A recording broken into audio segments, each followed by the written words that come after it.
Bonjour, maintenant je voudrais vous présenter quelques idées que nous avons eues avec Laurent Schwartz sur la maladie d'Alzheimer.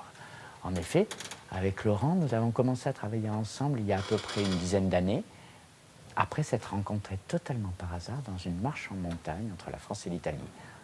Et une des idées que nous avons eues à cette époque, et que nous avons continué à avoir, c'est que beaucoup de phénomènes biologiques pouvaient s'expliquer par de très simples modèles physiques, comme à peu près tous les phénomènes physiques peuvent s'expliquer à l'aide de 4 forces fondamentales.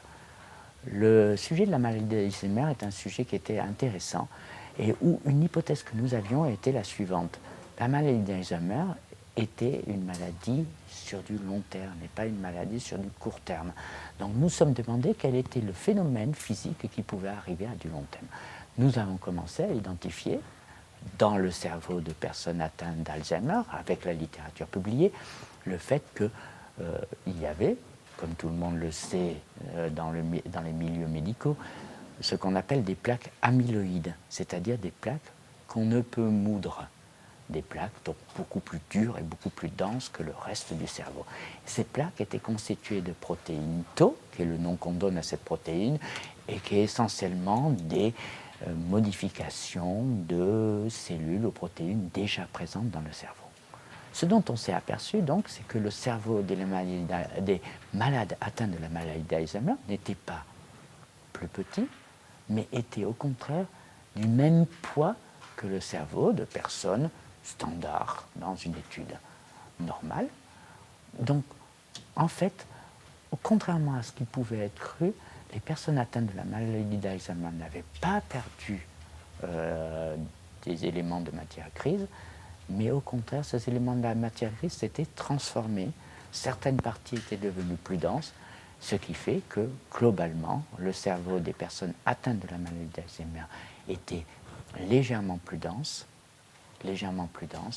donc légèrement moins conducteur des influx nerveux. C'est de cela que je me suis inspiré pour construire un modèle basé sur la fatigue, c'est-à-dire expliquer une des causes d'apparition de la maladie d'Alzheimer, parmi tant d'autres, comme étant due à une légère surtension artérielle, c'est-à-dire ce que, en termes physiques, nous appelons une légère surpression répétitive sur un très très grand nombre de cycles. Il faut imaginer que nous avons une pulsation cardiaque à la seconde, 60 pulsations à la minute, donc 86 400 pulsations, donc cycles par jour. S'il y a une légère augmentation, très légère augmentation de la pression, il peut y avoir un phénomène de fatigue qui se produit. Ce phénomène de fatigue est un phénomène qui peut se produire, par exemple, qu'on a constaté quand on tape sur de l'argile molle, quand on le tape dessus, on la tasse et elle devient plus dure. C'est peut-être le même phénomène qui se produit dans les cerveaux de personnes atteintes de cette maladie à long terme. Donc nous avons proposé cette explication, donc qui est une explication basée sur des phénomènes physiques très simples pour expliquer ces modifications, bien entendu sans oublier les prédispositions génétiques, alimentaires, etc., de personnes atteintes de cette maladie. Donc nous avons proposé avec Laurent une hypothèse en nous appuyant sur des expériences faites par un médecin brésilien venu finir ses études et continuer ses études en France, Marcel Lévy, et en s'appuyant aussi sur des expériences faites par un collègue expérimentateur de Laurent, Ramin, sur des souris. Avec ces expériences sur ces souris, nous avons tenté notre analyse de la fatigue. Qu'est-ce que c'est que la fatigue? La fatigue, c'est pas ce que le courant des mortels connaît. La fatigue, c'est quand un phénomène répétitif endommage progressivement et très très lentement les propriétés d'un matériau. C'est un terme utilisé en physique des matériaux et c'est quand une tige en acier fatigue, est rond. Et bien ce phénomène, nous avons pensé qu'il pouvait aussi être vu dans l'intérieur des cerveaux des personnes atteintes de la maladie d'Alzheimer. Donc nous avons tenté nos expériences sur des souris en utilisant pour ces souris 2 types de stimuli. Les premiers stimulés sont des chocs plutôt violents, mais espacés dans le temps sur leur boîte crânienne. Et le deuxième stimulus, qui a été justement notre point de comparaison, sont des chocs très faibles, mais répétitifs. Et donc nous avons pensé